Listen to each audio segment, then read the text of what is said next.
Good morning all. So it is Friday morning, early March, and I thought, oh look, this is making a funny, it's catching the light. I wonder what it was. Anyway, we've got family coming to stay for the weekend, which is very nice. And I also have a few bits and pieces left over from various jobs I've been doing this week. So I thought I would do flowers for the house to make it look nice. If I'm honest, I don't always do flowers for the house because it's a bit of a busman's holiday if you're a florist and flower farmer.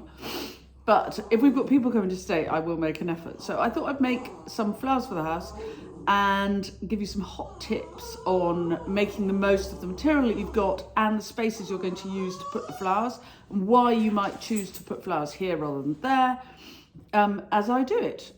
So come along for the ride and enjoy. And if you're new to the channel, please subscribe, press the bell icon, and we'll tell you when we've got more clips coming up. If any of the tips and tricks I give you along the way are useful, you can always buy me a coffee, or best of all, join my club. The links to coffee buying and club joining are in the blurb to all my clips. Come on, let's keep going.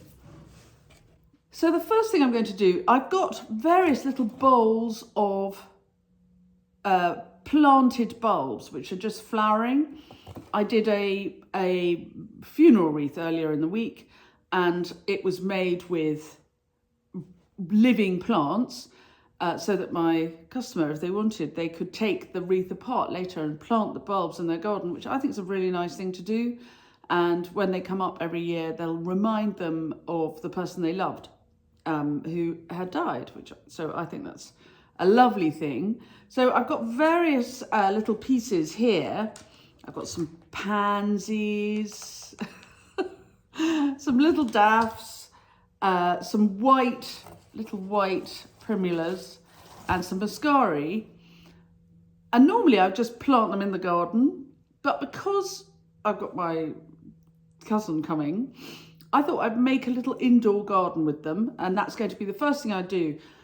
And the thing about making an indoor garden is it fills quite a lot of space.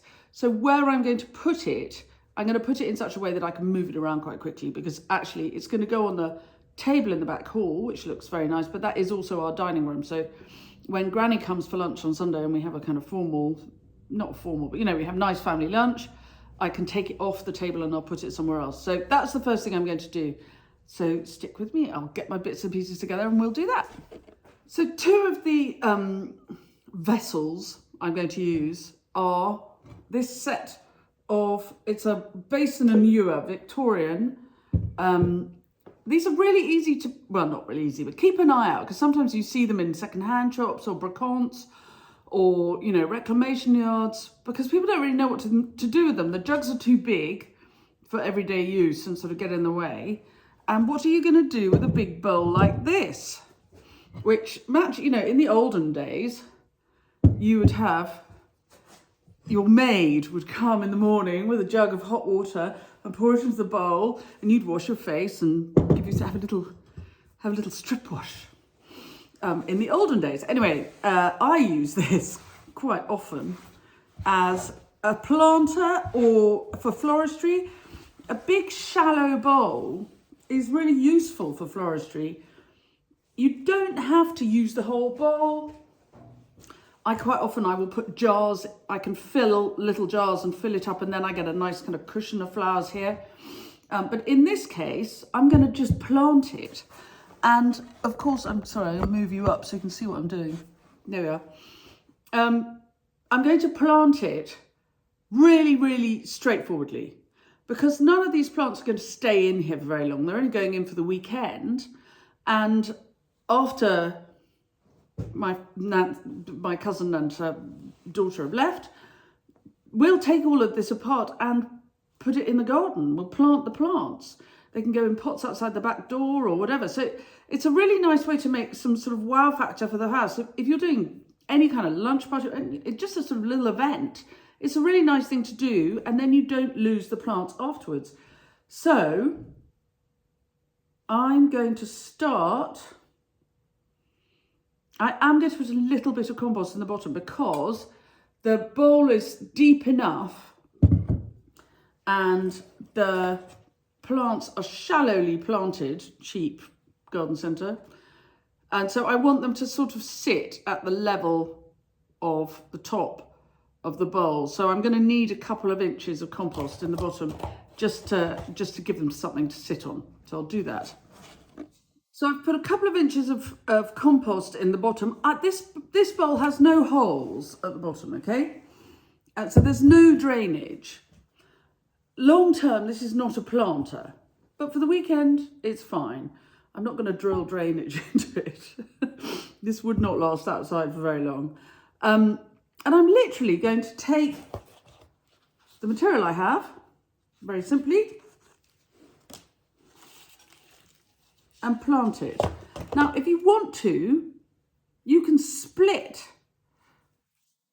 Look, these are just flowering, these are tete-a-tete daffs.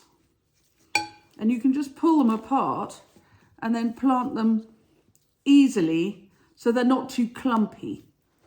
You see me? So you can so they're not too clumpy.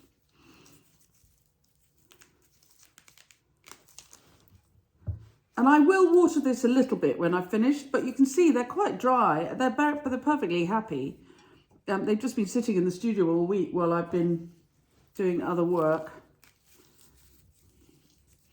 So I'm making miniature gardens again.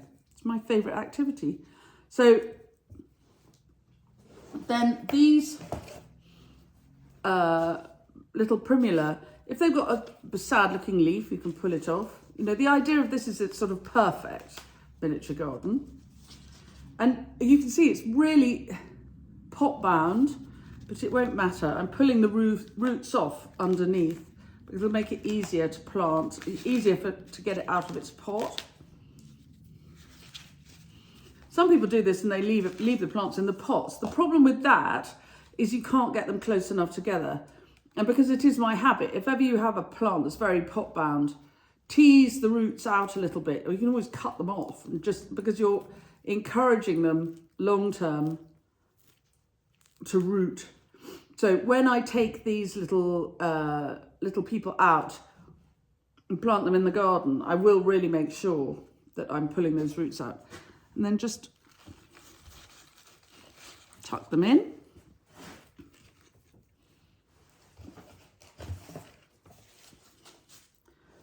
And this is too boring to watch, so I'm going to turn you off just while I do this. I'll let you carry on the next bit. Now for height, I've got some Muscari, great hyacinths. They're fantastic in small arrangements like this because they're so dinky, but they also give you that little bit of height. And again, I'm going to split these so that I can dot the little hyacinths around the place. I mean, to split, just pull. There. It's you've got to be firm. You've got to be firm and determined, but it's not difficult. Be firm. Be determined. In life, be firm and determined. Gardening, as usual, a metaphor for life.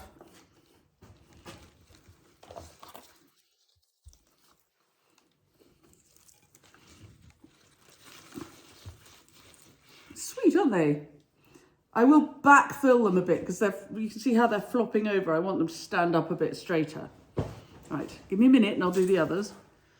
So you can see it's coming along quite nicely. I will backfill it because look, I want my Muscari to stand up, not flop over. But you can see quite a lot of earth. Now, you could just cover the earth up with moss, or you could leave it. I mean, it's just quite realistic.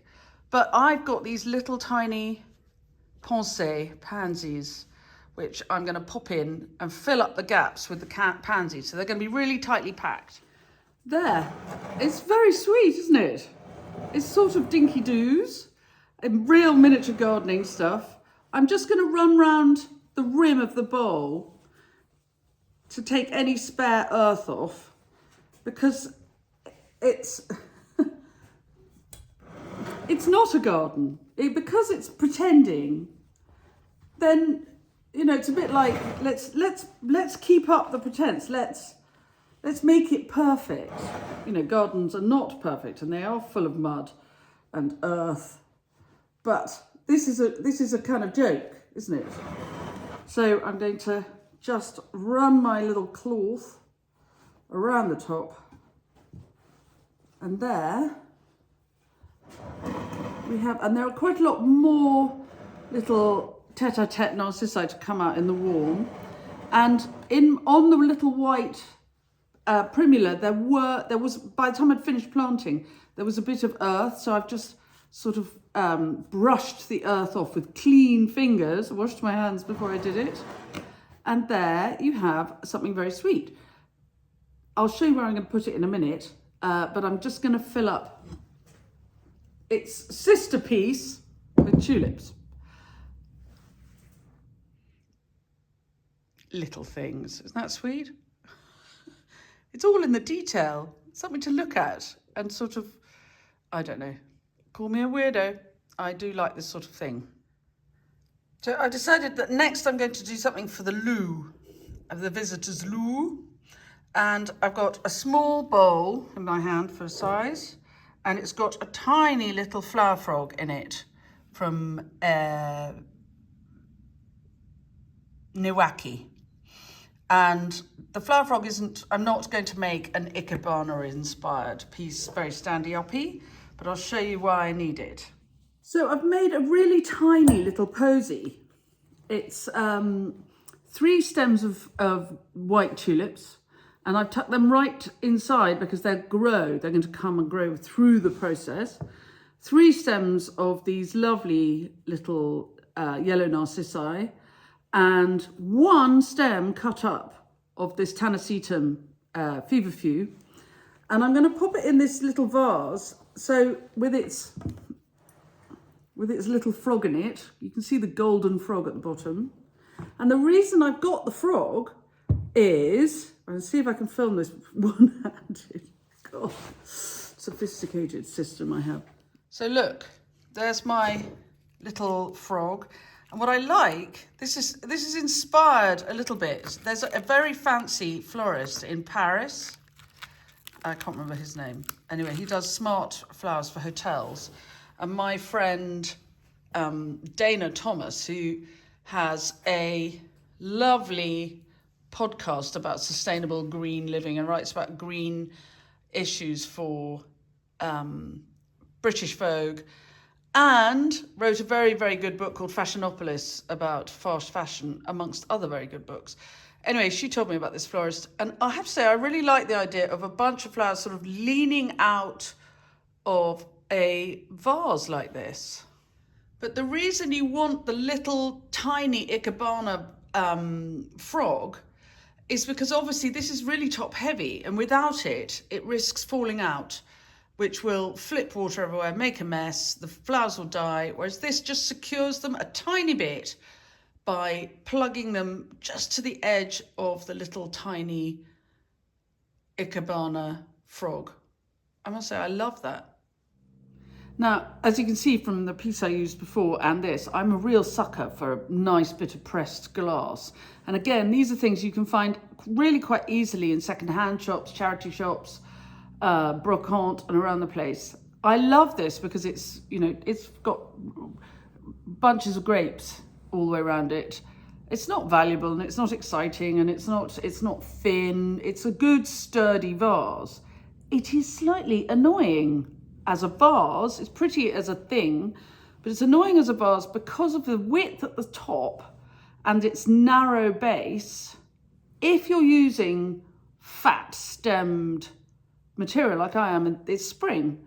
So I'm using tulips and narcissi and ranunculus, and they've all got quite fat stems. It means that they quickly fill up the space and you end up with a loose arrangement up here and not enough room down here, which is annoying. So I'm going to make a little hand tie so that it fills the top, and I'm going to cut it really short so that there's room for those stems, and I'll have to fill the vase right up to make it work. I'll show you. So look, a fat little hand tie, and I'm putting it into the vase, And it's going to fill the space really nicely. Because I've made the tie, I do want it to be slightly looser than this, but I'm going to snip the tie off. But they'll stay in that shape. And they'll just relax to fill the space. But they fill it. I'll show you. There. And because I made the hand tie shape, they're holding each other up. I think it's very effective myself. I like it. Right, and for my last trick, I'm going to use the bowl, the jug that goes with the bowl, and just fill it with leftovers. So I've got leftover twiggery, pokery and foliage from the week, and the rest of the contents of that bucket are going in this jug. So, as usual, greenery first, bit of twiggery, pokery for height, particular favourite, the curly willow, which is just coming into leaf. Isn't that lovely? And now I'm putting all the white flowers in. The white sort of gives it a formality. I'm going to save the yellow for the kitchen, but this is going to be something to go in the sitting room. And the greenery has given me a base. So the slightly shorter stemmed tulips are using the greenery so that they don't go all the way down to the bottom of the jug and get lost. But equally, having put the tulips in and the last of the couple of leftover hyacinths, I've now got a really strong base, so I can have the ranunculus standing really tall. In real life, this could go down. I could push it down, force it down to the bottom, but it wouldn't be anything like as tall. Instead, I'm using the fact that the vase is quite full to hold this up. And of course, it doesn't have to go very far. It's going from here, my studio, into the house. So I don't have to worry about it slipping down. Right, the bucket is empty. The jug is full, a bit jam-packed. And all I've got left is a handful of narcissi. So I've cut them off quite short, and I'm just going to pop them in this is a vintage jam jar. And again, these are quite easy to find if you keep an eye out for. You can see it's a dinky little jar and a handful of narcissi. Oh, look, one ranunculus tucked in there. Little handful of narcissi, and they will come out and look very sweet on the kitchen table. Right, let's go and put these all in the house. So something very sweet for the kitchen table. Won't get in the way, won't be a bore. It's important not to have flowers get in the way, I think. Tiny little arrangement on the windowsill in the loo. Tidy. Something welcoming on the table between the beds in the spare room. Always important to have interesting reading matter as well. 2 books by me there. There you go. And this will come out. But again, it's really important not to have flowers that are too big for the space. They need room for a glass of water and a book and their glasses and whatever else. So you mustn't overfill the space. And then we have the bowl of planted flowering plants on the table. This is sort of the hall, the dining room. It's everything you want it to be, but they'll be very nice there. But when we have people to lunch on Sunday, we have a nice Sunday lunch, I'll move them and put them on the old dresser where they are too big for it, which is why they're not there all the time. Need to put the handle down. But they can go there for Sunday lunch, but most of the time they're going to be on the table in the middle. And then the big jug of flowers in the sitting room next to the fire, and they will come out. It's freezing at the moment. We've got snow forecast next week, so we'll light the fire and they will come out over the weekend. And the person in looking at blowing a dandelion is me in that photograph behind. If you're doing flowers for your house for the weekend, do think about where you're putting them. These are really in the warmest place. When the fire's lit, it's really quite warm. So they will drink a lot. So do remember to top up. Just stick your finger in the side of the vase and see how tall the water is, how high the water is. And it's really worth giving them a quick fill up as time goes by. And equally, if you're going to have a special occasion, you could keep the flowers somewhere cooler. So because we've got this Sunday lunch, I could think, oh, well, it's Friday. I could put these somewhere cooler. But I want us to enjoy the flowers all weekend. So if they're looking a bit blown by Sunday, that's fine. Anyway, I hope you've had a very nice time.